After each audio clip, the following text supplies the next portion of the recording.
ಗುರುಗಳ ಕರುಣದಿಂದ ಪನಿತು ಪೇಳುವೆ ಪರಮ ಭಗವದ್ಭಕ್ತರಿದನಾದರದಿ ಕೇಳುವುದು. ಕಡು ಕರುಣಿ ನೀನೆಂದರಿದು ಹೇರುಡಲ ನಮಿಸುವೆ ನಿನ್ನಡಿಗೆ ಬೆಂಬಿಡದೆ ಪಾಲಿಸು ಪರಮ ಕರುಣಾ ಸಿಂಧು ಎಂದೆಂದು. ನಡು ನಡುವೆ ಬರುತ್ತಿಪ್ಪ ವಿಘ್ನವ ತಡೆದು ಭಗವನ್ನಾಮ ಕೀರ್ತನೆ ನುಡಿದು ನುಡಿಸೆನ್ನಿಂದ ಪ್ರತಿ ದಿವಸದಲ್ಲಿ ಮರೆಯದಲೇ. ತಂದೆ ಬಹು ಸಂಭ್ರಮದಿ ತನ್ನಯ ಬಂಧು ಬಳಗವ ನೆರಹಿ ಮದುವೆಯ ನಂದನಿಗೆ ತಾ ಮಾಡಿ ಮನೆಯೊಳಗಿಡುವ ತೆರನಂತೆ. ಇಂದಿರಾಧವ ತನ್ನ ಇಚ್ಛೆಗಳಿಂದ ಗುಣಗಳ ಚೇತನಕ್ಕೆ ಸಂಬಂಧ ಗೈಸಿ ಸುಖಾತ್ಮಕ ಸಂಸ್ಥೆಯೊಳಿಡುವ. ನೆನ್ನೆ ಹೇಳಿದ್ರು ಹೇಗೆ ತಂದೆ ತಾಯಿಗಳು ಬಂಧು ಬಳಗನ್ನೆಲ್ಲ ಸೇರಿಸಿ ಮಗನ ಮದುವೆಯನ್ನು ಮಾಡಿ, ಮಗನಿಗೆ ಮದುವೆ ಮಾಡಿದಷ್ಟೇ ಅಲ್ಲ ಮನೆಯನ್ನು ಕಟ್ಟಿ ಆ ಮನೆಯೊಳಗಿರಪ್ಪ ಸುಖವಾಗಿ ಅಂತ ಹೇಗೆ ಮಾಡ್ತಾರೆ, ಹಾಗೆ ಜಗತ್ತಿಗೆ ತಂದೆಯಾಗಿರುವಂತಹ ಪರಮಾತ್ಮ ಸರ್ವಜೀವರನ್ನು ಅವರವರ ಕರ್ಮಕ್ಕನುಸಾರವಾಗಿ ಅವರವರಿಗೆ ಆ ದೇಹದ ಸಂಬಂಧವನ್ನು ಕೊಟ್ಟು ಬಂಧು ಬಳಗ ಎಲ್ಲ ಅವರ ಋಣಾನುಸಂಬಂಧವಾಗಿ ಋಣಾನು ಹೇಗಿದೆ ಋಣಾನುಬಂಧ ಹಾಗೆ ಮಾಡಿಕೊಟ್ಟು, ಸಂಸಾರ ಅಂದರೆ ಬರೀ ಸುಖನೂ ಇಲ್ಲ ಬರೀ ದುಃಖನೂ ಇಲ್ಲ, ಎರಡು ಮಿಶ್ರವಾಗಿದೆ. ಅಂತಹ ಮಿಶ್ರವಾಗಿ ಸುಖ ದುಃಖ ಮಿಶ್ರವಾಗಿರುವಂತಹ ಈ ಸಂಸಾರದಲ್ಲಿ ಪರಮಾತ್ಮ ಇಡ್ತಾ ಇದ್ದಾನೆ ಅಂತ ಹೇಳ್ತಾ ಇದ್ದಾರೆ. ಪ್ರತಿ ಕ್ಷಣಕ್ಕೂ ನಮ್ಮ ಜೊತೆಗೇ ಇದ್ದಾನೆ. ಇಷ್ಟೇ ಸ್ಮರಣೆ ಮಾಡಬೇಕು. ನಾವೇನು ಮಾಡ್ತಾ ಇದ್ದೀವಿ ಅಂದರೆ ಜಗತ್ತಿನ ಈ ವ್ಯಾಪಾರದಲ್ಲಿ ಮರೆತು ಆ ಜೊತೆಗಿರುವಂತಹ ಅವನನ್ನೇ ಮರೆತುಬಿಟ್ಟಿದೆ. ಹಾಗೆ ಮಾಡಬೇಡಿ. ಆ ಪರಮಾತ್ಮನ ಉಪಕಾರವನ್ನು ಸ್ಮರಣೆ ಮಾಡುತ್ತಾ ಇರಿ ಅಂತ ಹೇಳ್ತಾ ಇದ್ದಾರೆ. ತೃಣಕೃತಾಲಯದೊಳಗೆ ಪೊಗೆ ಸಂದಣಿಸಿ ಪ್ರತಿ ಛಿದ್ರದಲ್ಲಿ ಪೊರೆ ಮೊಟ್ಟು ಅನಲನ ಇರವನು ತೋರಿ ತೋರದಲಿಪ್ಪ ತೆರನಂತೆ. ವನಜ ಜಾಂಡದೊಳಕಿಳ ಜೀವರ ತನುವಿನೊಳ ಹೊರಗೆದ್ದು ಕಾಣಿಸದ ಅನಿಮಿಶೇಷನು ಸಕಲ ಕರ್ಮವ ಮಾಳ್ಪನವರಂತೆ. ಎಷ್ಟು ಸುಂದರವಾದ ಉದಾಹರಣೆ ಕೊಡ್ತಾ ಇದ್ದಾರೆ, ದೃಷ್ಟಾಂತ ಕೊಡ್ತಾ ಇದ್ದಾರೆ. ಒಂದು ಗುಡಿಸಲಿದೆ, ಹುಲ್ಲಿನ ಗುಡಿಸಲು. ಒಂದು ಗುಡಿಸಲಿದೆ. ಆ ಗುಡಿಸಿನಲ್ಲಿ ಹೊಗೆ ಎಲ್ಲ ಕಡೆಗೆ ಬರ್ತಾ ಇದೆ. ಹೊರಗಿಂದ ನೋಡುವವರಿಗೆ ಬರೀ ಹೊಗೆ ಕಾಣಿಸ್ತಾ ಇದೆ, ಅಗ್ನಿ ಕಾಣಿಸ್ತಾ ಇಲ್ಲ. ಅಗ್ನಿ ಇದ್ದರೆ ಹೊಗೆ ಬರುತ್ತೆ, ಒಂದು ನೆನಪಿಟ್ಕೊಳ್ರಿ. ಅಗ್ನಿ ಇಲ್ಲದೇ ಹೊಗೆ ಬರೋದಿಲ್ಲ. ಅದೇ ರೀತಿಯಾಗಿ ಜೀವನ ಚೇತನನ ಓಡಾಟ ಇದು ಎಲ್ಲ ಲಕ್ಷಣಗಳಿವೆ ಅಂದರೆ ಒಳಗೆ ಪರಮಾತ್ಮ ಇದ್ದಾನಂತೆ ನಡೀತಾ ಇದೆ. ಪರಮಾತ್ಮ ಇಲ್ಲದ್ರೆ ಏನು ಕೆಲಸ ನಡೆಯೋದೇ ಇಲ್ಲ, ಬಿದ್ದಿರುತ್ತಿದ್ದು ಹಾಗೆ.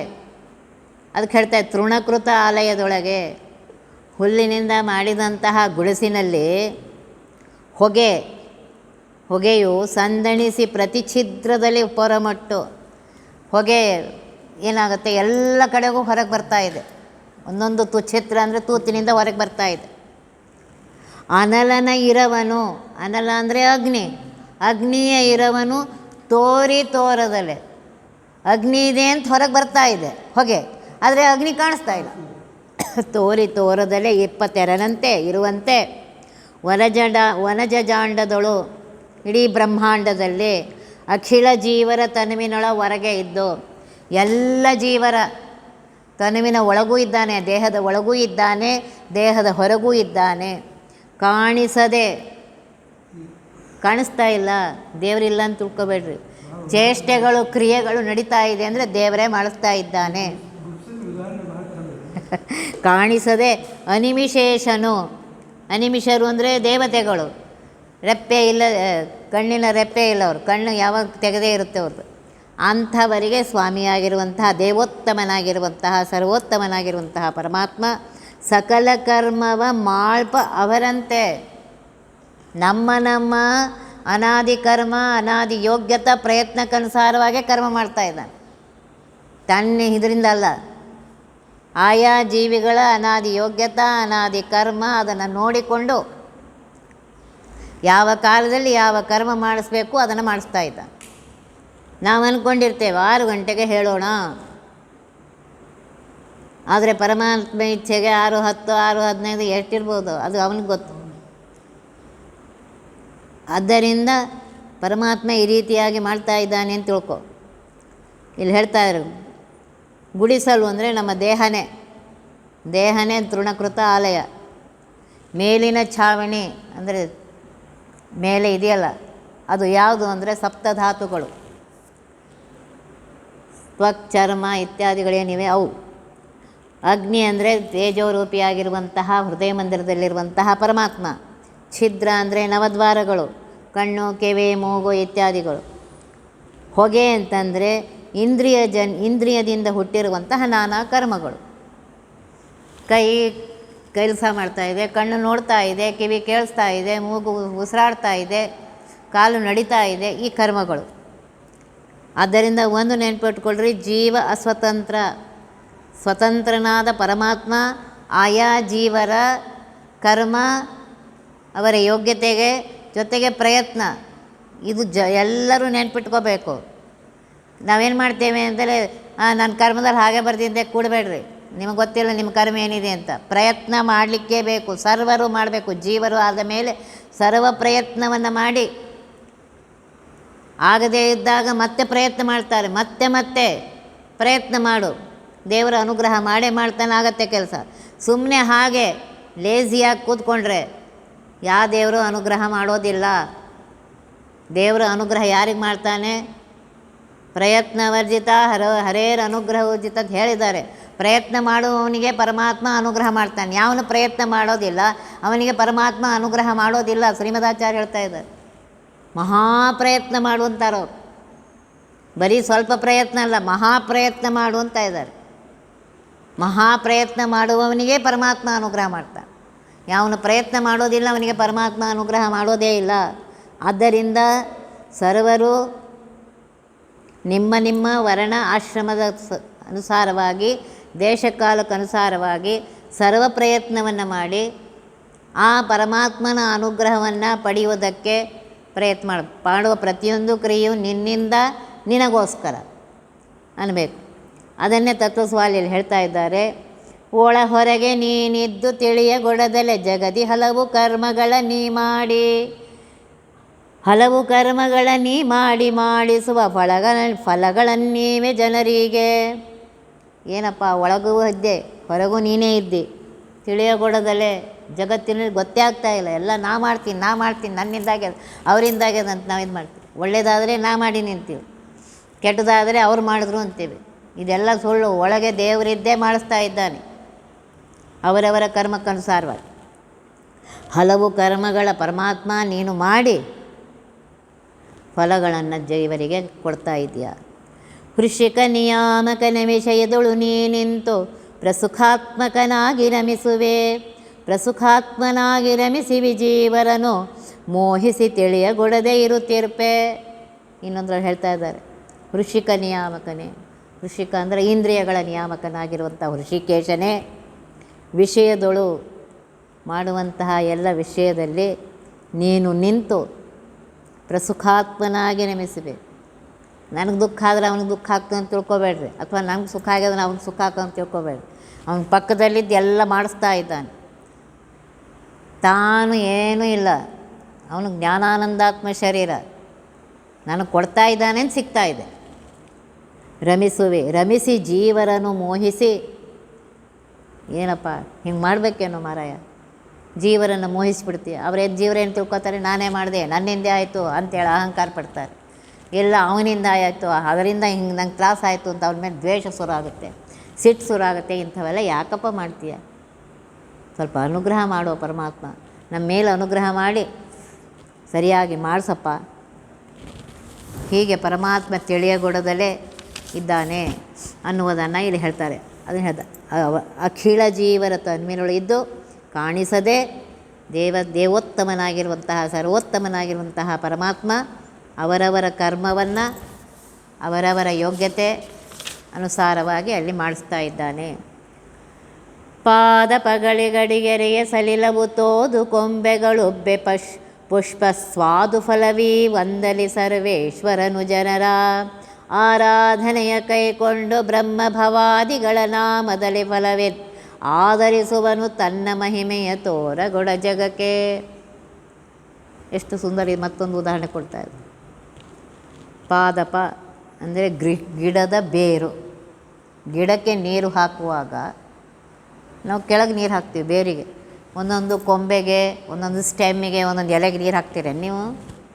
ಆ ಬೇರಿಗೆ ನೀರು ಹಾಕಿದರೆ ಅದು ಎಲ್ಲ ಕಡೆ ಕೊಡ್ತಾ ಇದೆಯಾ ಇಲ್ಲ. ಪಾದಪಗಳಿಗೆ ಅಡಿಗೆರೆಯೇ ಗಿಡಗಳ ಬೇರಿಗೆ ನೀರು ಸಲಿಲವು ನೀರು ಹಾಕಿದರೆ ಆ ನೀರು ಏನು ಮಾಡುತ್ತೆ, ತೋದು ಹಾಕಿದ ನಂತರ ಬೇರು ಚೆನ್ನಾಗಿ ನೆನೆದು ಎಲ್ಲ ಕೊಂಬೆಗಳಿಗೆ ಸ್ಟೆಮ್ಗಳಿಗೆ ಕೊಡುತ್ತದೆ. ಕೊಂಬೆಗಳು ಅವಾಗೇನಾಗುತ್ತೆ, ಚೆನ್ನಾಗಿ ಬೆಳೆಯುತ್ತವೆ. ಕೊಂಬೆಗಳುಬ್ಬಿ ಪುಷ್ಪ ಸ್ವಾದು ಫಲವೇ ಒಂದುದಲ್ಲಿ ಆ ಗಿಡ ಏನು ಮಾಡುತ್ತೆ, ಒಳ್ಳೆ ಹೂಗಳನ್ನು ಕೊಡುತ್ತೆ, ಸ್ವಾದು ಒಳ್ಳೆ ರಸವತ್ತಾದ ಹಣ್ಣುಗಳನ್ನು ಕೊಡುತ್ತೆ. ಅದೇ ರೀತಿಯಾಗಿ ಸರ್ವೇಶ್ವರನು ಸರ್ವೋತ್ತಮನಾದ ಪರಮಾತ್ಮನು ಜನರ ಆರಾಧನೆಯ ಕೈಕೊಂಡು ಜನರು ಮಾಡುವ ಪೂಜೆಯನ್ನು ಸ್ವೀಕಾರ ಮಾಡಿ ಬ್ರಹ್ಮಭವಾದಿಗಳ ನಾಮದಲ್ಲಿ ನೋಡ್ರಿ ನಾವು ಪೂಜೆ ಮಾಡ್ತಾ ಇದ್ದೀವಿ. ಭವ ಅಂದರೆ ರುದ್ರದೇವರ ಕುರಿತು ಪೂಜೆ ಮಾಡ್ತೀರಿ ಅಥವಾ ಬ್ರಹ್ಮದೇವನ ಕುರಿತು ಪೂಜೆ ಮಾಡ್ತೀರಿ. ನೀವು ಯಾವ ದೇವದೇ ಪೂಜೆ ಮಾಡಿ, ಸರ್ವದೇವ ನಮಸ್ಕಾರ ಕೇಶವಂ ಪ್ರತಿಗಚ್ಚತಿ. ನೀವು ಯಾವ ದೇವರಿಗೆ ನಮಸ್ಕಾರ ಮಾಡಿದರೂ ಅದು ಪರಮಾತ್ಮನಿಗೆ ಹೋಗುತ್ತೆ. ಇದು ನೆನ್ಪಿಟ್ಕೊಳ್ಳಿ. ಅದಕ್ಕೋಸ್ಕರನೇ ಯಾವ ದೇವ್ರ ಪೂಜೆ ಮಾಡುತ್ತೋ ಅದು ಅಂತರ್ಗತ ಭಾರತೀಯ ರಮಣ ಮುಖ್ಯ ಪ್ರಾಣ ಅಂತರ್ಗತ ಪರಮಾತ್ಮ ಅಂತ ಹೇಳ್ತಾ ಇದ್ದೇವೆ. ಹಾಗೆ ಬ್ರಹ್ಮ ಭವಾದಿಗಳ ಬ್ರಹ್ಮದೇವರ ಅಥವಾ ರುದ್ರದೇವರ ನಾಮದಲ್ಲಿ ನಾವೇನು ತಿಳ್ಕೊತೀವಿ, ಬ್ರಹ್ಮದೇವರೇ ಫಲ ಕೊಟ್ಟ, ರುದ್ರದೇವರೇ ಫಲ ಕೊಟ್ಟ ತಿಳ್ಕೊತಾ ಇದ್ವಿ. ಇಲ್ಲ, ಅವರ ಅಂತರ್ಗತನಾಗಿ ಪರಮಾತ್ಮ ತಾನೇ ಫಲ ಕೊಡ್ತಾ ಇದ್ದ. ಯಾಕೆಂದ್ರೆ ಇವರೆಲ್ಲರೂ ಅಸ್ವತಂತ್ರರು, ಅವನೊಬ್ಬನೇ ಸ್ವತಂತ್ರ, ಅವನ ಇಚ್ಛೆ ನಡೆಯುತ್ತೆ. ಅವರು ಹೋಗಿ ಪರಮಾತ್ಮ ಇವರು ತಪಸ್ಸು ಮಾಡಿದ್ದಾರೆ, ಇವ್ರಿಗೆ ಕೊಡಬೇಕಾಗಿದೆಯಪ್ಪ ಕೊಡ್ತೀನಿ ಅಂತ ಹೇಳೇ ಕೊಡಬೇಕು. ಫಲವೀವ ಬ್ರಹ್ಮಭವಾದಿಗಳ ನಾಮದಲ್ಲಿ ಫಲವಿತ್ತು ಆಧರಿಸುವನು. ನಾವೇನು ತಿಳ್ಕೊತೇವೆ, ಬ್ರಹ್ಮದೇವರು ಕೊಟ್ಟರು, ರುದ್ರದೇವರು ಕೊಟ್ಟರು, ಅಥವಾ ಆ ದೇವರು ಕೊಟ್ಟರು, ಈ ದೇವರು ತಿಳ್ಕೊತೇವೆ. ತನ್ನ ಮಹಿಮೆಯ ತೋರಗೊಡ ಜಗಕ್ಕೆ, ತನ್ನ ಮಹಿಮೆ ತೋರಿಸೋದೇ ಇಲ್ಲ ಪರಮಾತ್ಮ. ನಾವೇನು ಮಾಡ್ತೀವಿ, ಹರಿ ಸರ್ವೋತ್ತಮ, ಸರ್ವತ್ರದಲ್ಲಿ ಅವನೇ ವ್ಯಾಪ್ತಿ ಸಂಧಿಯಲ್ಲಿ ಬಂದಿದೆ, ಇದು ನೆನ್ಪಿಟ್ಕೊಳ್ರಿ. ಸರ್ವತ್ರದಲ್ಲಿ ಬ್ರಹ್ಮಭವಾದಿಗಳು ಹಿಡ್ಕೊಂಡು ಸರ್ವತ್ರದಲ್ಲಿ ಅವನೇ ವ್ಯಾಪ್ತ, ಅವನೇ ಪೂಜೆ ಸ್ವೀಕಾರ ಮಾಡುವವನು, ಫಲ ಕೊಡುವವನು ಅವನೇ, ಸರ್ವತಂತ್ರ ಸ್ವತಂತ್ರನು ಅವನೇ, ಸರ್ವೋತ್ತಮನು ಅವನೇ. ಇದನ್ನು ಮೊದಲು ತಿಳ್ಕೊ. ಮದರ್ಪಣಂ ನಿಷ್ಫಲಂ ವಾ ಸಾತ್ವಿಕಂ ನಿಜ ಕರ್ಮ ತತ್ ರಾಜಸಂ ಫಲ ಸಂಕಲ್ಪಂ ಹಿಂಸಾ ಪ್ರಾಯಾದಿ ತಾಮಸಂ. ಗೀತೆಯಲ್ಲಿ ಹೇಳ್ತಾ ಇದ್ದಾನೆ, ನನಗೆ ಮಾಡಿದಂತಹ ಪೂಜೆ, ಪರಮಾತ್ಮನ ಹೆಸರು ಹಿಡ್ಕೊಂಡು ಮಾಡಿದಂತಹ ಪೂಜೆಗೆ ಎಂದೂ ವ್ಯರ್ಥ ಆಗೋದಿಲ್ಲ, ನೆನ್ಪಿಟ್ಕೊಳ್ಳಿ. ಪರಮಾತ್ಮ ಫಲವನ್ನು ಕೊಟ್ಟೇ ಕೊಡ್ತಾನೆ. ಸಾತ್ವಿಕರಿಗೆ ಸಾತ್ವಿಕ ಫಲ, ರಾಜಸರಿಗೆ ರಾಜಸ ಫಲ, ತಾಮಸರಿಗೆ ತಾಮಸ ಫಲ, ಅವರವರ ಕರ್ಮ ಕೊಡ್ತಾನೆ. ಇನ್ನೊಂದು ಕಡೆ ಅದೇ ಗೀತೆಯಲ್ಲಿ ಹೇಳ್ತಾರೆ, ಆಕಾಶಾತ್ ಪತಿತಂ ತೋಯಂ ಯಥಾ ಗಚ್ಚತಿ ಸಾಗರಂ ಸರ್ವದೇವ ನಮಸ್ಕಾರ ಕೇಶವಂ ಪ್ರತಿ ಗಚ್ಚತೆ. ಆಕಾಶದಿಂದ ಬಿದ್ದಂತಹ ನೀರು ತೋಯಂ ಹೇಗೆ ಹರ್ಕೊಂಡು ನದಿಗೋ ಸಮುದ್ರಕ್ಕೂ ಹೋಗಿ ಸೇರುತ್ತದೆಯೋ ಅದೇ ರೀತಿಯಾಗಿ ಸರ್ವದೇವ ನಮಸ್ಕಾರ, ಯಾವುದೇ ದೇವತೆಗಳಿಗೆ ನೀವು ನಮಸ್ಕಾರ ಮಾಡಿರಿ ಅದು ಪರಮಾತ್ಮನಿಗೆ ಹೋಗಿ ಸೇರುತ್ತೆ. ಉಳಿದವರೆಲ್ಲರೂ ಅಸ್ವತಂತ್ರರು, ಪರಮಾತ್ಮನಿಗೆ ಹೋಗಿ ಸೇರುತ್ತೆ. ಪರಮಾತ್ಮ ಅವರವರಿಗೆ ಅವರ ಯೋಗ್ಯತೆ ಅವರ ಕರ್ಮಕ್ಕನುಸಾರವಾಗಿ ಫಲವನ್ನು ಕೊಡುತ್ತಾನೆ. ಆದ್ದರಿಂದ ಸರ್ವದೇವತೆಗಳಲ್ಲಿಯೂ ಪರಮಾತ್ಮನೇ ಇದ್ದು ಫಲವನ್ನು ಕೊಡುವವನು ಸರ್ವೋತ್ತಮನಾದಂತಹ ಪರಮಾತ್ಮನೇ. ಶ್ರುತಿತತಿಗಳಿಗೆ ಗೋಚರಿಸದ ಪ್ರತಿಮಜಾನಂದಾತ್ಮನಚ್ಯುತ ವಿತತ ವಿಶ್ವಾಧಾರ ವಿದ್ಯಾಧೀಶ ವಿಧಿಜನಕ. ಪ್ರತಿ ದಿವಸ ಚೇತನರೊಳಗೆ ಪ್ರಾಕೃತ ಪುರುಷನಂದದಲ್ಲಿ ಸಂಚರಿಸುತ್ತ ನಿಯಮ್ಯ ನಿಯಾಮಕನು ತಾನಾಗಿ ಸಂತೈಪ. ಶ್ರುತಿತತಿಗಳಿಗೆ ಗೋಚರಿಸದ ಅಪ್ರತಿಮ, ಶ್ರುತಿ ವೇದಗಳು, ತತಿಗಳು ಅಂದರೆ ಸಮೂಹ, ವೇದ ಸಮೂಹಕ್ಕೂ ಸಿಗದೆ ಗೋಚರಿಸದ, ವೇದ ಸಮೂಹಗಳಿಗೂ ಪೂರ್ತಿಯಾಗಿ ಸಿಕ್ಕೋದಿಲ್ಲ. ವೇದಗಳು ಅನಂತ ವೇದಗಳು ಇದು ಮಾಡಿ ಕೊನೆಗೆ ನಿಂತುಬಿಡ್ತವಂತ ವೇದಗಳು. ಇನ್ನು ನಮಗೆ ಗೊತ್ತಿಲ್ಲಪ್ಪ, ಇಷ್ಟೇಪ್ಪ ನಮ್ಗೆ ಗೊತ್ತಿರೋದು ಅಂಥೇಳಿ ವೇದಗಳೇ ಹೀಗೆ ಹೇಳಬೇಕಾಗಿದ್ದರೆ ನಾವು ಸ್ವಲ್ಪ ಓದಿ ಅಹಂಕಾರ ಪಡಬೇಡ್ರಿ. ನಮ್ಮ ಯೋಗ್ಯತಾನುಸಾರ ಗೊತ್ತಿದೆ ಪರಮಾತ್ಮ, ಅದು ನೀನೇ ತಿಳಿಸಿ ಕೊಟ್ಟದ್ರಿಂದ ಗೊತ್ತಿದೆ, ಅದು ನೆನಪಿಡಿಸು. ತತ್ತತ್ ಕಾಲದಲ್ಲಿ ನೆನಪು ಬರಬೇಕು. ಅದು ಪರಮಾತ್ಮನ ಮಹಿಮೆ ಕೂತರೆ ನಿಂತರೆ ಎದ್ದರೆ ಪ್ರತಿ ಕ್ಷಣಕ್ಕೂ ನೆನಪು ಬರಬೇಕಾಗಿದೆ. ಅದು ನೀನು ಅನುಗ್ರಹ ಮಾಡು ಅಂತ ಹೇಳಬೇಕು ಅವನಿಗೆ. ಅಪ್ರತಿಮ ಅಜ ಆನಂದ ಆತ್ಮ. ಅಜ ನೋಡ್ರಿ, ಅಜ ಅಂತ ಹೇಳ್ತಾ ಇದ್ದಾರೆ. ಪ್ರಾಕೃತ ಶರೀರ ಸಂಬಂಧ ರೂಪವಾದ ಜನನ ಇಲ್ಲ. ಅನಾದಿ ಕಾಲದಿಂದ ಏಕಸ್ವರೂಪದಿಂದ ಇದ್ದಾನೆ. ಅವನ ಜನ್ಮಕ್ಕೆ ತಂದೆ ತಾಯಿಗಳು ಬೇಕಾಗಿಲ್ಲ. ಆನಂದ ಆತ್ಮ, ಜ್ಞಾನಾನಂದ ಶರೀರವುಳ್ಳವನು. ಅಚ್ಯುತ ಅಂತ ಇದ್ದಾರೆ. ಅಚ್ಯುತ ಅಂದರೆ ನಾಶರಹಿತ, ಚ್ಯುತಿ ಇಲ್ಲದೆ ಇರುವವನು. ವಿತತ ಮತ್ತೇನಿದ್ದಾನೆ ಪರಮಾತ್ಮ? ಸತತವಾಗಿ ಯಾವಾಗಲೂ ಇರ್ತಾ ಇದ್ದಾನೆ. ಇವತ್ತಿದ್ದ ಆಗಿಲ್ಲ ಅಂತಿಲ್ಲ. ವಿತತ ಸರ್ವತ್ರ ವ್ಯಾಪ್ತನಾಗಿದ್ದಾನೆ. ವಿಶ್ವಾಧಾರ, ವಿಶ್ವಕ್ಕೆ ಅವನೇ ಆಶ್ರಯನಾಗಿದ್ದಾನೆ, ಆಧಾರನಾಗಿದ್ದಾನೆ. ವಿದ್ಯಾಧೀಶ, ಸಕಲ ವಿದ್ಯೆಗಳಿಗೂ ಸ್ವಾಮಿಯಾಗಿದ್ದಾನೆ ಪರಮಾತ್ಮ. ವಿಧಿಜನಕ, ವಿಧಿ ಅಂದರೆ ಬ್ರಹ್ಮದೇವರು, ಬ್ರಹ್ಮದೇವರ ತಂದೆಯಾಗಿದ್ದಾನೆ. ಪ್ರತಿ ದಿವಸ ಚೇತನರೊಳಗೆ, ಪ್ರತಿ ಕ್ಷಣಕ್ಕೂ, ಪ್ರತಿ ದಿವಸ ಅಂದ್ರೇನು? ಪ್ರತಿ ಕ್ಷಣಕ್ಕೂ ಚೇತನರೊಳಗೆ, ಜೀವರೊಳಗೆ ಪ್ರಾಕೃತ ಪುರುಷಾನಂದದಲ್ಲಿ ಸಂಚರಿಸುತ್ತಾ, ನಾನೇ ಓದ್ತಾ ಇದ್ದೇನೆ, ನಾನೇ ಹೇಳ್ತಾ ಇದ್ದೇನೆ, ನಾನೇ ಮಾಡ್ತಾ ಇದ್ದೇನೆ, ನಾನೇ ತಿಂತಾ ಇದ್ದೇನೆ, ಎಲ್ಲ ನಾನೇ ಮಾಡ್ತಿದ್ದೀನಿ. ನಾವು ಹಿಂಗೆ ತಿಳ್ಕೊಂಬಿಟ್ಟಿದ್ವಿ. ದೇವ್ರು ಮಾಡ್ತಾ ಇದ್ದಾನೆ ಮರ್ತುಬಿಟ್ಟಿವಿ. ನಿಯಮ್ಯ ನಿಯಾಮಕನು. ನೋಡ್ರಿ, ನಮ್ಮಲ್ಲಿದ್ದು ನಿಯಾಮನ ಮಾಡುವವನು ಅವನೇ, ನಮ್ಮಿಂದ ಕೆಲಸ ಮಾಡಿಸುವವನು ಅವನೇ. ತಾನಾಗಿ ಸ್ವತಂತ್ರನಾಗಿ ಸಂತೈಪ. ಹೀಗೆ ಯಾಕೆ ಮಾಡ್ತೀಯ, ಅವ್ರಿಗೆ ಯಾಕೆ ಹಿಂಗೆ ಮಾಡ್ತಿದ್ದೆಲ್ಲ ಯಾರು ಕೇಳಿಗೆ ಬರೋಂಗಿಲ್ಲ. ಅವರವರ ಕರ್ಮ, ಅವರವರ ಯೋಗ್ಯತಾ, ಅವರವರು ಮಾಡಿದ ಪ್ರಯತ್ನಕ್ಕನುಸಾರವಾಗಿ ಆಯಾ ಜೀವಿಗಳಿಂದ ಆಯಾ ಕಾಲಕ್ಕೆ ಅಷ್ಟಷ್ಟು ಕೆಲಸಗಳನ್ನು ಮಾಡುತ್ತಾ, ಅವರಿಗೆ ಅಷ್ಟು ಆಹಾರಗಳನ್ನು ತಿನ್ನಿಸುತ್ತಾ ಅವರಿಗೆಲ್ಲ ಮಾಡ್ತಾ ಇದ್ದಾನೆ ಪರಮಾತ್ಮ. ಅದನ್ನೇ ಹೇಳ್ತಾ ಇದ್ದಾರೆ ಇಲ್ಲಿ ನೋಡ್ರಿ. 6 ಭಾವವಿಕಾರಗಳು: ಜನನ, ಮರಣ, ವೃದ್ಧಿ, ಹಾಸ, ವಿಪರಿಣಾಮ, ವಿನಾಶ. ಇವು 6 ವಿಕಾರಗಳು ಜೀವಕ್ಕಿದೆ. ಹುಟ್ಟುವುದು, ಹೋಗುವುದು, ಬೆಳೀತಾ ಇರೋದು, ಹಿಂದಿಂದೇನಿಲ್ಲ. ಹಾಸ, ವಯಸ್ಸಾಗ್ತಿದ್ದು ಮತ್ತು ಕಡಿಮೆ ಆಕೋತ ಹೋಗುತ್ತೆ ಶಕ್ತಿ. ಆಮೇಲೆ ಈ ರೀತಿಯಾಗಿ ಬದಲಾವಣೆ ಆಗ್ತಾಯಿದೆ. ಸ್ವಭಾವದಲ್ಲಿಯೂ ಬದಲಾವಣೆ ಆಗ್ತಾಯಿದೆ. ಇದೆಲ್ಲ ವಿಕಾರಗಳಿವೆ. ಪರಮಾತ್ಮನಿಗೆ ಇವ್ಯಾವ ವಿಕಾರಗಳು ಇಲ್ಲ. ಆದ್ದರಿಂದ ಉಪನಿಷತ್ತಿನಲ್ಲಿ ಪರಮಾತ್ಮನಿಗೆ ಅಜ ಅಂತ ಕರೆದಿದ್ದಾರೆ. ಇವ್ಯಾವ ವಿಕಾರ ಇಲ್ಲದೇ ಇರುವುದು ಅಜ. ಅಜಕ್ಕೆ ಎಷ್ಟೊಂದು 100 ಅರ್ಥಗಳಿವೆ. ಕೆಲವು ಅರ್ಥಗಳು ಹೇಳ್ತೇನೆ ಕೇಳ್ರಿ. ಪ್ರಾಕೃತ ಶರೀರದ ಸಂಬಂಧ ರೂಪವಾದ ಜನನವಿಲ್ಲದವನು. ವಸುದೇವ ದೇವಕಿಯರು 8ನೇ ಜನ್ಮ ತೆಗೆದುಕೊಂಡು ಬರ್ತೀನಿ ಅಂತ ಹೇಳ್ದ. ನಾನೇ ಅಕೌಂಟ್ಸನ್ನು ಇದು ಮಾಡ್ತೀನಿ ನೋಡ್ರಿ. ಆ 8ನೇ ಜನ್ಮ ಬರುವಾಗ ಪರಮಾತ್ಮ ಪ್ರತ್ಯಕ್ಷ ಆಗಿದ್ದಾನೆ ಅವ್ರ ಎದುರಿಗೆ. ಪ್ರತ್ಯಕ್ಷ ಹೇಳ್ತಾ, ಯಾಕೆಂದರೆ ಅವನಿಗೆ ಗರ್ಭವಾಸ ದುಃಖ ಇತ್ಯಾದಿ ಯಾವುದೂ ಇಲ್ಲ. ಪ್ರತ್ಯಕ್ಷ ಆಗಿ ಹೇಳ್ತಾ ಇದ್ದಾನೆ, ನಾನು ಪರಮಾತ್ಮ ಅಂತ ದರ್ಶನ ಕೊಟ್ಟು ಅವರಿಗೆ ಹೇಳ್ತಾ ಇದ್ದಾನೆ, ನಾನೇ ಇಲ್ಲಿ ಜನ್ಮ ತೆಗೆದುಕೊತಾ ಇದ್ದೀನಿ. ಒಂದು ಕೂಸಾಗಿ ಕೂತಿದ್ದಾನೆ. ಒಳಗೊಂದು ಯಾವುದೋ ಬೇರೆ ಜೀವ ಇತ್ತು, ಅದನ್ನು ಹೊರಗೆ ಹಾಕಿ ಅಲ್ಲಿ ತಾನು ಪ್ರತ್ಯಕ್ಷ. ಗರ್ಭವಾಸ ದುಃಖ ಪರಮಾತ್ಮನಿಗಿಲ್ಲ.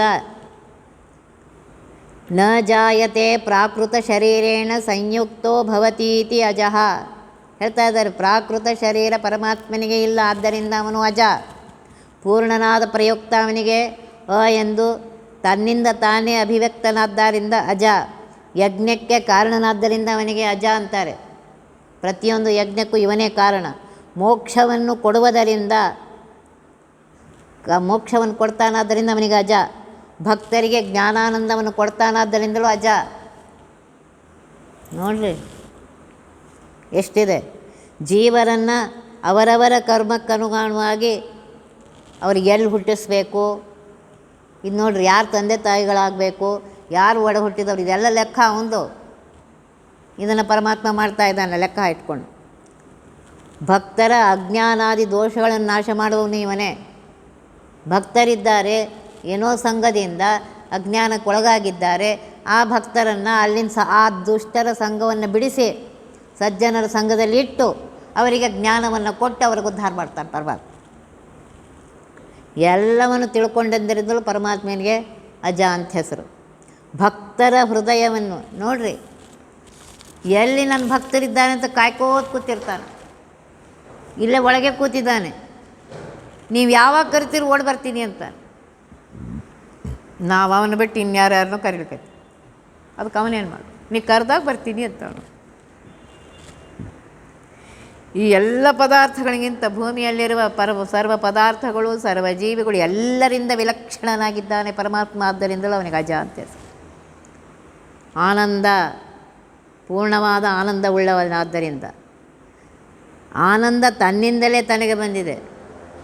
ನಮಗೆ ಆನಂದ ಅವರಿಂದ ಬಂತು ಅನಿಸುತ್ತೆ, ಇವರಿಂದ ಬಂತು ಅನಿಸುತ್ತೆ. ಪರಮಾತ್ಮನಿಗೆಲ್ಲ ಅವನಿಗೆ ತನ್ನಿಂದ ತಾನೇ ಆನಂದ. ಅಚ್ಯುತ ಅಂತ ಹೇಳಿದ ಸ್ವರೂಪದಿಂದ, ಗುಣದಿಂದ, ಕ್ರಿಯೆಯಿಂದ ಯಾವುದರಿಂದಲೂ ನಾಶ ಇಲ್ಲದೇ ಇರುವವನು, ಪೂರ್ಣವಾದ ಜ್ಞಾನವುಳ್ಳವನು. ಬ್ರಹ್ಮಾದಿ ದೇವತೆಗಳಿಗೆ ನೋಡ್ರಿ, ಮುಕ್ತರಿಗೆ ಜ್ಞಾನಾನಂದಾದಿಗಳಿಗೆ ಚ್ಯುತಿ ಬರದಂತೆ ಅನುಗ್ರಹ ಮಾಡುವವನು ಇವನೇ. ತನ್ನ ಸ್ಥಾನದಿಂದ ನೋಡಿ ಸರ್ವೋತ್ತಮ. ಇನ್ಯಾರು ಈ ಪ್ರಪಂಚದಲ್ಲಿ ಸರ್ವೋತ್ತಮ ಹಿಂದಿಲ್ಲ, ಈಗಿಲ್ಲ, ಮುಂದೂ ಇಲ್ಲ. ಇವನೊಬ್ಬನೇ ಸರ್ವೋತ್ತಮ. ಈಗಿರುತ್ತೆ ನೋಡ್ರಿ, 5 ವರ್ಷ ಇವರು ಪ್ರೆಸಿಡೆಂಟೋ ಪ್ರೈಮ್ ಮಿನಿಸ್ಟ್ರೋ ಏನೋ ಇರುತ್ತೆ. ಅದಾದಮೇಲೆ ಮತ್ತೆ ಎಲೆಕ್ಷನ್ನು, ಮತ್ತೆ ಹೀಗಿಲ್ಲ. ಎಲ್ಲ ಕಾಲಕ್ಕೂ ಪರಮಾತ್ಮ ಸರ್ವೋತ್ತಮನೇ ಆಗಿದ್ದಾನೆ. ತನ್ನ ಸ್ಥಾನದಿಂದ ಎಂದೂ ಇದಾಗೋದಿಲ್ಲ. ಅದಕ್ಕೋಸ್ಕರ ಇವನಿಗೆ ಅಚ್ಯುತ ಅಂತ ಹೆಸರು. ದೇಶ, ಕಾಲ, ಗುಣಗಳ ವಿಷಯದಲ್ಲಿ ಎಂದೂ ಚ್ಯುತಿ ಇಲ್ಲದೇ ಇರುವವನು, ನಾಶ ಇಲ್ಲದೇ ಇರುವವನು ಇಂಥವನು. ಇವನಿಗೆ ವಿಶ್ವಾಧಾರ ಅಂತ ಹೆಸರು. ನಮಗೆ ಇದೆಲ್ಲ ಆ್ಯಕ್ಚುಲಿ ಏನಿದೆ ಅಂದರೆ ಬೋರ್ಡ್ ತೆಗೆದುಕೊಂಡು ಎಲ್ಲ ಬರಿಬೇಕು. ಕೆಲವೆಲ್ಲ ಬರೆದಾಗ ಗೊತ್ತಾಗುತ್ತೆ. ಇಲ್ಲಿ ವಿಶ್ವಾಧಾರ ಅಂತ ಹೇಳ್ತಾಯಿದ್ರು. ಅಂದರೆ ಇಡೀ ಬ್ರಹ್ಮಾಂಡವನ್ನು, 14 ಲೋಕಗಳಿಂದ ಕೂಡಿದಂತಹ ಬ್ರಹ್ಮಾಂಡವನ್ನು 1000 ಹೆಡೆಗಳುಳ್ಳಂತಹ ಶೇಷದೇವರು ತಮ್ಮ ಒಂದು ಹೆಡೆಯಲ್ಲಿ ಆರಾಮ್ಸೆ ಸಾಸಿವೆ ಕಾಳಂಗೆ ಹಿಡ್ಕೊಂಡಾರು. ನೋಡ್ರಿ ಹೆಂಗದು. ಅವ್ರಿಗೆ 1000 ಹೆಡೆಗಳಿವೆ ಶೇಷದೇವರಿಗೆ. ಅಂತಹ ಶೇಷದೇವರು ಇವರು 14 ಲೋಕಗಳಿಂದ ಕೂಡಿದಂಥ ಇಡೀ ಬ್ರಹ್ಮಾಂಡವನ್ನು ತಮ್ಮ ಒಂದು ಹೆಡೆಯಲ್ಲಿ ಸಾಸಿವೆ ಕಾಳಿನಂತ ಹಿಡ್ಕೊಂಡಿದ್ದಾರೆ. ಆ ಶೇಷದೇವರು ಅವ್ರಿಗೊಬ್ಬ ಆಶ್ರಯ ಬೇಕಲ್ಲ. ಆ ಶೇಷದೇವರಿಗೆ ಆಶ್ರಯ ವಾಯುದೇವರು, ಕೂರ್ಮ ರೂಪದಿಂದ ವಾಯುದೇವರಿದ್ದಾರೆ. ಆ ವಾಯುದೇವರಿಗೆ ಆಶ್ರಯ ಶಕ್ತಿ ನಾಮಕಳಾಗಿರುವಂತಹ ಮಹಾಲಕ್ಷ್ಮೀ ದೇವಿ. ಅವಳಿಗೂ ಆಶ್ರಯ ಬೇಕು. ಪರಮಾತ್ಮ ತಾನು ಕೂರ್ಮ ರೂಪದಿಂದ ಇದ್ದು ಅವಳಿಗೆ ಆಶ್ರಯವನ್ನು ಕೊಟ್ಟಿದ್ದ. ಈ ಪರಮಾತ್ಮನಿಗೆ ಯಾರ ಆಶ್ರಯವೂ ಬೇಕಾಗಿಲ್ಲ. ಅವನು ಇಡೀ ಎಲ್ಲರನ್ನ ಹೇಳಿಕೊಂಡು ಇದ್ದಾನೆ ಈ ಬ್ರಹ್ಮಾಂಡವು. ನೋಡ್ರಿ, ಅವನ ಶಕ್ತಿ ಎಷ್ಟಿರ್ಬೇಕು ಲೆಕ್ಕ. ಆದ್ದರಿಂದ ಕೂರ್ಮ ರೂಪದಿಂದ ಪರಮಾತ್ಮ ಸರ್ವರಿಗೂ ಆಧಾರನಾಗಿದ್ದಾನೆ. ಆದ್ದರಿಂದ ಇಲ್ಲಿ ಹೇಳ್ತಾ ಇದ್ದಾರೆ, ಪರಮಾತ್ಮ ಸಕಲ ವಿಶ್ವಾಧಾರ, ವಿಶ್ವಕ್ಕೆ ನೀನೇ ಆಧಾರಪ್ಪ. ವಿದ್ಯಾಧೀಶ, ಎಲ್ಲ ವಿದ್ಯೆಗಳಿಗೂ ಸ್ವಾಮಿ ನೀನು. ಅದಕ್ಕೆ ವಿದ್ಯೆ ಬೇಕಾಗಿದ್ದರೆ ಪರಮಾತ್ಮನ ಪ್ರಾರ್ಥನೆ ಮಾಡಿಕೊಳ್ಳ್ರಿ. ಕೇಳ್ತಾ ಇದ್ದೀನಿ, ಹೇಳ್ತಾ ಇದ್ದೀನಿ, ಇದೆಲ್ಲ ನೆನಪಿನಲ್ಲಿ ಇಡಬೇಕಪ್ಪ ತಂದೆ, ಮರೆಸಬೇಡ. ಮತ್ತು ಇನ್ನೊಂದೇನಿದೆ, ಈ ಸಂಸ್ಕಾರ ಏನಿದೆ ಜನ್ಮ ಜನ್ಮಕ್ಕೂ ಟ್ರಾನ್ಸ್ಫರ್ ಆಗಿ ಬರ್ತಾಯಿದೆ. ಹೇಳಿದಾಕ್ಷಣ ಕೆಲವು ತಿಳಿತಾ ಇದೆ. ಯಾವಾಗೋ ಹಿಂದಿಂದೇನೋ ಇರಬೇಕು, ನೆನಪಿರ್ತಾ ಇದೆ, ಹಿಂದಿಂದೇನೋ ಇರಬೇಕು. ಅದಕ್ಕೋಸ್ಕರ ಇಲ್ಲಿ ಹೇಳ್ತಾ ಇದ್ದಾರೆ, ಪರಮಾತ್ಮ ತಾನೇ ವಿದ್ಯಾಧೀಶನು, ವಿಧಿಜನಕ ಬ್ರಹ್ಮದೇವರ ತಂದೆಯಾಗಿದ್ದಾನೆ. ಪ್ರತಿ ದಿವಸ ಪ್ರತಿ ಕ್ಷಣ ಚೇತನರೊಳಗೆ ಅಂದರೆ ಜೀವರಲ್ಲಿ ಇದ್ದು ಪ್ರಾಕೃತ ಪುರುಷಾನಂದದಲ್ಲಿ, ಏನೋ ಸಾಮಾನ್ಯ ಮನುಷ್ಯ, ನಾವು ಸಾಮಾನ್ಯ ಮನುಷ್ಯನೇ ನಡೆದ್ನೇನೋ, ಸಾಮಾನ್ಯ ಮನುಷ್ಯನೇ ತಿನ್ನೇನೋ, ಉಣ್ಣೇನೋ, ಮಾತಾಡಿದ್ನೇನೋ ಅಂತ ಅನಿಸ್ಕೋತಾ ಆ ರೀತಿ ಇದ್ದು ಸಂಚರಿಸುತ್ತಾ ಎಲ್ಲ ಮಾಡಿಸ್ತಾ ಇರೋನು ಅವನೇ. ನಾವು ದೇವ್ರನ್ನ ಮರೆತುಬಿಟ್ಟು ನಾವು ಅಂತ ಕೂತಿದ್ದೇವೆ. ನಿಯಾಮಕನು, ನೋಡ್ರಿ, ನಿಯಮನ ಮಾಡುವವನು ಇವನೇ, ನಮ್ಮಲ್ಲಿದ್ದು ಮಾಡಿಸುವವನು ಇವನೇ. ಈಗ ಕೂತು ಹೇಳಿಸ್ತಾ ಇರುವವನು ಇವನೇ, ಕೇಳಿಸ್ತಾ ಇರುವವನು ಇವನೇ, ನಾ ಹಿಂಗೆ ಕೈ ಮಾಡಿದ್ರು ಮಾಡೋವನು ಅವನೇ. ಇಲ್ಲಿ ನನಗೆ ಕೂಡಿಸಿದ್ದಾನೆ, ಅದನ್ನು ಅವನ ಶಕ್ತಿಯಿಂದ. ನೀವು ಕೂತಿದ್ದೀರಿ ಅವನ ಶಕ್ತಿಯಿಂದ. ಸರ್ವವು ಅವನಿಂದ ಆಗ್ತಾಯಿದೆ. ನೋಡ್ರಿ ಅವನು ಎಷ್ಟು ವ್ಯಾಪ್ತಿದ್ದಾನೆ ಲೆಕ್ಕ ಹಾಕ್ತಾರೆ. ನಾವು ಬರೀ ಇದು ಮನುಷ್ಯರದ್ದು ಹೇಳ್ತಾ ಇದ್ದೇವೆ. ಮನುಷ್ಯರದು ನಮ್ಮ ಕಲ್ಪನೆಗೆ ಮೀರಿದ್ದು, ಅವನ ಮಹಿಮೆಗೆ ನಮ್ಮೆಲ್ಲರ ಕಲ್ಪನೆಗೆ ಮೀರಿದ್ದು. ಬರೀ ನಮಸ್ಕಾರ ಮಾಡೋದು ಅಷ್ಟೇ, ನಮೋ ಅಂತ ಅನ್ನೋದು. ನೋಡಿರಿ, ಒಂದು ಮನೇಲಿರೋ ಯಾವಾಗಲೂ ಹೇಳ್ತಿರ್ತೀನಿ, 4 ಮಂದಿಗೆ ನಮಗೆ ಮಾಡ್ಲಿಕ್ಕಾಗಲ್ಲ, ಅವ್ರ ಸ್ವಭಾವ ಅವ್ರ ಇದು ನೋಡ್ಕೊಂಡು ಮಾಡ್ಲಿಕ್ಕಾಗಲ್ಲ. ಅಂಥದ್ದು ಅನಂತ ಜೀವರಾಶಿಗಳು. ಬರೀ ಮನುಷ್ಯರ ಬಗ್ಗೆ ತಗೋರಿ, ಸುಮ್ಮನೆ ಒಂದು ಸ್ವಲ್ಪ ಹೊರಗೆ ಹೋಗ್ರಿ, ಎಷ್ಟು ಮನೆಗಳಿವೆ.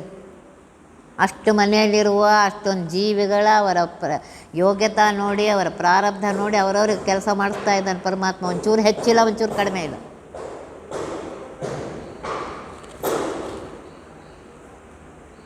ಕಂಡಲ್ಲಿ ವಿಶ್ವರೂಪ ಕಾಂಬೋರೋ, ಉಂಡುಣಿಸಿದ್ದೆಲ್ಲ ನಿನ್ನ ಯಜ್ಞವೆಂಬೋರೋ. ಪಾಂಡುರಂಗ ನಿನ್ನ ಕೊಂಡಾಡುವ ಮಂಗಳಾತ್ಮರ, ಸಂಗ ಸುಖವಿತ್ತು ಕಾಯೋ ಕರುಣ ಸಾಗರ. ಕಂಡಲ್ಲಿ ವಿಶ್ವರೂಪ. ನಾವಂತೀವಿ ಅರ್ಜುನನಿಗೆ ವಿಶ್ವರೂಪ ತೋರಿಸ್ತಾರೆ, ನಿನಗೂ ವಿಶ್ವರೂಪ ತೋರಿಸ್ಲಿಕ್ಕತ್ತ, ನೋಡೋ ಕಣ್ಣಿಲ್ಕ ನಾವೇನು ಮಾಡ್ಲಿಕ್ಕತ್ತಿಲ್ಲೇನು ಇಷ್ಟೆಲ್ಲ ಕಾರ್ಯಗಳನ್ನು ದೇವರು ನೋಡು. ಒಬ್ರ ಕೈಯಿಂದ ಏನೇನೋ ಸುಮ್ಮನೆ ಒಂದೇ ಕ್ಷಣ ಹೊರಗೆ ಹೋಗ್ಬರ್ರಿ, ಜಾಸ್ತಿ ಬೇಡ, ಇಲ್ಲಿಂದ ಕಾಂಪೌಂಡ್ ಹೊರಗೆ ಒಂಚೂರು ನಿಂತ್ಕೊಳ್ಳಿ. ಎಷ್ಟು ಮಾಡಿಸ್ತಾ ಇದ್ದಾನೆ ದೇವರು. ಊಟ ಮಾಡಿಸಿದ್ದು ಭೋಜನ ಯಜ್ಞ ಅಂತ ಕರಿತಾ ಇದ್ದಾರೆ. ಮುಂದಿನ ಸಂಧಿ ಭೋಜನ ಸಂಧಿಯೇ ಇದೆ. ನಾನು ಊಟ ಮಾಡುವುದು ಸಹ ಒಂದು ಯಜ್ಞ. ಊಟ ಮಾಡೋದಂತೂ ನಾವು ಯಾರೂ ಬಿಡೋಂಗಿಲ್ಲ, ಮಾಡೇ ಮಾಡ್ತೀವಿ. ಅದನ್ನೊಂದು ಯಜ್ಞ ಅಂತ ಮಾಡಿದ್ರೆ ಪುಣ್ಯ ಬರ್ತಾ ಇದೆಯಲ್ಲ. ನೋಡ್ರಿ, ಈಗ ಎಲ್ಲ ನಾವು ಏನು ಕೆಲಸ ಮಾಡ್ತೀನಿ ಅದನ್ನು ಪರಮಾತ್ಮನ ಪೂಜೆ ಅಂತ ಮಾಡು. ಪರಮಾತ್ಮನಿಗೆ ತಿನ್ನಬೇಡ, ಉಣಬೇಡ, ಇವ್ಯಾವ ಹೇಳೇ ಇಲ್ಲ, ಎಲ್ಲ ಮಾಡು, ಆದರೆ ನನ್ನ ಪೂಜೆ ಅಂತ ಹೇಳಿ ಮಾಡು. ಭೋಜನ ಯಜ್ಞ ಅಂತ ಇದ್ದಾರೆ. ಅಲ್ಲಿ 5 ಅಗ್ನಿಗಳನ್ನ ಹೇಳ್ತಾರೆ, ಮುಖದಿಂದ ಹಿಡ್ಕೊಂಡು 5 ಅಗ್ನಿಗಳು, ಅದರಲ್ಲಿ ಸಮರ್ಪಣೆ ಮಾಡಿ ಪರಮಾತ್ಮ ಇದನ್ನು ಸ್ವೀಕಾರ ಮಾಡಪ್ಪ. ಊಟ ಮಾಡೋದು ನಿಲ್ಸಂಗಿಲ್ಲ, ಅದನ್ನು ಯಜ್ಞ ಅಂತ ಮಾಡಿದ್ರೆ ಪುಣ್ಯ ಬರ್ತಾ ಇದೆಯಲ್ಲ. ಸುಲಭದ ಮುಕ್ತಿಗೆ ಸುಲಭನೆಂದೆನಿಸುವ ಜಲರುಹ ನಾಮನ ನೆನೆಮನವೇ. ಕಲಿಯುಗದಲ್ಲಿ ಹರೇ ನಾಮವ ನೆನೆದರೆ ಕುಲಕೋಟಿಗಳು ಧರಿಸುವವೋ. ನೀನು ಇಲ್ಲಿ ಹರಿನಾಮ ಹೇಳಿದರೆ ನಿನ್ನ ಕುಲಕೋಟಿ, ಎಷ್ಟು ಕರುಣಾ ಸಮುದ್ರತ್ವ ಇದು. ಬಾಯಿಗೆ ನಾಮ ಬರ್ತಾ ಇದೆ ಅಂದರೆ ತಿಳ್ಕೊಳ್ರಿ, ಎಷ್ಟೋ ಜನ್ಮದ ಪುಣ್ಯ ಅದು. ಉಂಡದ್ದು ಪ್ರತಿಯೊಂದು ನಿನ್ನಿಂದ. ಇದು ಯಾವಾಗ ಬರುತ್ತೆ? ಪ್ರತಿ ಕ್ಷಣಕ್ಕೆ ಅವನ ನೆನಪಿದ್ರೆ ಬರುತ್ತೆ, ಸ್ಮರಣೆ ಇದ್ದರೆ ಬರುತ್ತೆ. ನೀನು ಊಟ ಮಾಡ್ತಿದ್ದಿ 3 ಸಲ 4 ಸಲ ಎಷ್ಟರ ಮಾಡು, ಪರಮಾತ್ಮ ಇದು ನಿನಗೆ ಅದಕ್ಕೆ ನೈವೇದ್ಯ ಮಾಡಿ ಇಲ್ಲಿ ಒಳಗಿರುವಂತಹ ಆ ಪರಮಾತ್ಮನಿಗೆ ಇದು ನಿವೇದಿಸು. ನೀನು ತಿನ್ನಬೇಡ ಉಣ್ಬೇಡ ಅಂತ ಎಂದು ಯಾವ ಶಾಸ್ತ್ರಗಳು ಹೇಳಿಲ್ಲ. ಉಣ್ಣು, ಹರಿಕೊಟ್ಟ ಕಾಲಕ್ಕೆ ಅನುಭವಿಸೋ. ಪರಮಾತ್ಮ ಕೊಟ್ಟಿದ್ರೆ ಉಣ್ಣು, ಅವನು ಯಜ್ಞ ಅಂತ ಹೇಳು ಉಣ್ಣು ಮರಯ. ಬಟ್ಟೆ ಧರಿಸ್ಕೊತಿದ್ಯಾ, ಅದು ಅವನ ರಥ. ಈ ರಥ ದೇಹ ಅಂದರೆ ಒಂದು ರಥ, ಆ ರಥಕ್ಕೆ ಶೃಂಗಾರ ಮಾಡ್ತೀನಿ ಅಂತ ತಿಳ್ಕೊ. ನಾವು ಇದೆಲ್ಲ ಮರೆತು ಬಿಡ್ತೇವೆ. ಮಸ್ತು ಹಾರಟಿ ಹೊಡ್ಕೋತ ಇದು ಮಾಡ್ತೇವೆ. ಅದನ್ನೇ ಇಲ್ಲಿ ಹೇಳ್ತಾ ಇದ್ದಾರೆ, ಪರಮಾತ್ಮ ತಾನೇ ಎಲ್ಲ ನಿಯಾಮನ ಮಾಡುವವನು ಅವನೇ, ನಮ್ಮಲ್ಲಿದ್ದು ಇದು ಮಾಡೋವನು ಅವನೇ. ಎಲ್ಲ ಸ್ವತಂತ್ರನಾಗಿ ತಾನಾಗಿ ಮಾಡಿ ನಮ್ಮನ್ನು ರಕ್ಷಣೆ ಮಾಡ್ತಾ ಇದ್ದಾನೆ. ಇಂತಹ ವ್ಯಾಪ್ತನಾದ ಆ ಪರಮಾತ್ಮನ ಉಪಕಾರವನ್ನು ಮರೆಯಬೇಡ. ಮನ ವಿಷಯದೊಳಗಿರಿಸಿ ವಿಷಯವ ಮನದೊಳಗೆ ನೆಲೆಗೊಳಿಸಿ, ಬಲು ನೂತನವು ಸುಸಮೀಚೀನ ಇದುಪಾದೇಯವೆಂದರುಪೇ. ಕನಸಿಲಾದರೂ ತನ್ನ ಪಾದದ ನೆನೆವನೀಯದೆ ಸರ್ವರೊಳಗಿದ್ದನುಭವಿಸನು ಸ್ಥೂಲ ವಿಷಯ ವಿಶ್ವನೆಂದೆನಿಸಿ. ನಾನು ಹೇಳ್ದಲ್ಲ, ಒಂದೊಂದು ಪದ್ಯ ಒಂದೊಂದು ದಿವಸ ಹೇಳಿದ್ರು ಅಷ್ಟು ಸುಂದರವಾಗಿ ಬರೀತಾರೆ, ಅಷ್ಟು ಒಳ್ಳೆ ಪದ್ಯ ಹಾಕಿ. ಈ ಮನಸ್ಸಿನಲ್ಲಿ ವಿಷಯಗಳನ್ನ ಶಬ್ದ ಸ್ಪರ್ಶ ರೂಪ ಅದು ಬೇಕು ಇದು ಬೇಕು ಅದೇ ಎಲ್ಲ ಇಟ್ಬಿಟ್ಟಿದ್ದಾರೆ. ಆ ವಿಷಯದೊಳಗೆ ನಮ್ಮ ಮನಸ್ಸು ಈಗ ನೋಡ್ರಿ, ಈಗಿದೆ ನಾಳೆಯಿಂದ ಇವತ್ತಿನ ನಾಳೆ ತಿಂಡಿ ಏನು ಮಾಡಲಿ, ಊಟಕ್ಕೆ ಏನು ಮಾಡಲಿ, ಮಧ್ಯಾಹ್ನ ಊಟಕ್ಕೆ ಸಾಯಂಕಾಲ ತಿಂಡಿ ಏನು ಮಾಡಲಿ, ರಾತ್ರಿ ಇದೇ ತಲೆಯಲ್ಲಿ ಕೂತಿರುತ್ತೆ. ಮಾಡುವಾಗ ಮಾಡಿರಿ, ಒಂದು 10 ನಿಮಿಷ, ಒಂದು ತಾಸು ಮೊದಲು ಯೋಚಿಸ್ರಿ. ಈಗಿಂದೆ ನಾಳೆಂದು ಯಾಕೆ ತಲೆಯೆಲ್ಲ ದೇವ್ರನ್ನ ಬಿಟ್ಟಿದ್ದೀವಿ. ಇದು ಕ್ಯಾಲ್ಕುಲೇಷನ್. ಈ ರೀತಿಯಾಗಿ ಪರಮಾತ್ಮ ಮಾಡಿ ನೋಡಿರಿ. ಅದೇ ಅನ್ನ ಸಾರು ಉಣ್ತಾ ಇದ್ದೇವೆ, ಅದೇ ಚಪಾತಿ ಪಲ್ಯ ತಿಂತಾ ಇದ್ದೇವೆ, ಆದರೆ ಅದರಲ್ಲಿ ನಮ್ಗೆ ಹೊಸದಾಗಿ ಕಾಣಿಸ್ತಾ ಇದ್ದೇವಲ್ಲ, ರುಚಿ ಅಂತ ಅನಿಸ್ತಾ ಇದ್ದೇವೆ. ಅದೇ ಪಲ್ಯ ಅದೇ ಅನ್ನ ಅಂತೀವೇನ? ದಿನಾಗಲೂ ಸಂತೋಷದಿಂದ ಹೊಸದಾಗಿ ಮಾಡಿದ್ದೇವೆ ಅಂತ ಉಣ್ತಾ ಇದ್ದೇವೆಲ್ಲೋ. ಬಲು ನೂತನ, ಇನ್ನೂ ಹೊಸದಾಗಿದೆ, ಭಾಳ ಚೆನ್ನಾಗಿದೆ, ಇದು ಬೇಕೇ ಬೇಕು ಅಂತ ಅನಿಸಿ, ಕನಸಿಲಾದರೂ ತನ್ನ ಪಾದದ ನೆನೆವನೀಯದೆ. ಜಾಗೃತ ಅವಸ್ಥೆಯಲ್ಲೇ ದೇವ್ರ ನೆನಪು ಬರೋ, ಇನ್ನು ಕನಸೊಳಗೇನು ಬರುತ್ತೆ? ಏಕೆಂದ್ರೆ ಜಾಗೃತ ಅವಸ್ಥೆಯಲ್ಲಿ ಬಂದಿದ್ದೇ ಕನಸಲ್ಲಿ ಬರಬೇಕು. ಕನಸಿನಲ್ಲೂ ದೇವ್ರದ್ದು ಬರೋದೇ ಇಲ್ಲ, ಅವನ ನೆನಪೇ ಆಗೋದಿಲ್ಲ ನಮಗೆ. ಸರ್ವರೊಳಗೆ ಇದ್ದು ನಾನು ಏನೇನು ಮಾಡ್ತಾ ಇದ್ದೀನಿ, ಏನೇನು ಇದು ಮಾಡ್ತಾಯಿದ್ದೀನಿ, ಅದೆಲ್ಲ ಪರಮಾತ್ಮ ತಾನು ನನ್ನ ಕರ್ಮಕ್ಕನುಸಾರವಾಗಿ ಮಾಡಿಸಿ ಆ ಫಲವನ್ನು ನನಗೆ ಕೊಡ್ತಾ ಇದ್ದಾನೆ. ವಿಶ್ವನೆಂದೆನಿಸಿ ಸ್ಥೂಲ ವಿಷಯವ, ವಿಶ್ವನಾಮಕ ಪರಮಾತ್ಮ. ಇಲ್ಲಿ ವಿಶ್ವ, ತೈಜಸ, ಪ್ರಾಜ್ಞ ಅಂತೇನಿದೆ, ಜಾಗೃತ ಅವಸ್ಥೆಯಲ್ಲಿ ಮಾಡುವಂಥ ಸರ್ವಕರ್ಮವನ್ನು ವಿಶ್ವನಾಮಕ ಪರಮಾತ್ಮ ನಮ್ಮಿಂದ ಮಾಡಿಸಿ, ತಾನು ಬಿಂಬನಾಗಿ ಮಾಡಿ, ಪ್ರತಿಬಿಂಬರಾದ ನಮ್ಮಿಂದ ಮಾಡಿಸಿ ನಮಗೆ ಆ ಫಲವನ್ನು, ಸ್ಥೂಲ ವಿಷಯದ ಫಲವನ್ನು ಕೊಡ್ತಾ ಇದ್ದಾನೆ ಅನ್ನೋದನ್ನು ತಿಳ್ಕೊ. ಎಷ್ಟು ಮಾಡ್ತಾಯಿದ್ದಾನೆ ನೋಡಿ. ನಾವು ಈ ಪರಮಾತ್ಮನ ಉಪಕಾರವನ್ನು ನೆನೆಸ್ದೆ ನಾ ಅಂತ ಇದ್ದೀನಿ, ಅದಕ್ಕೆ ಸರಿಯಾಗಿ ಪರಮಾತ್ಮ ಇದ್ದ.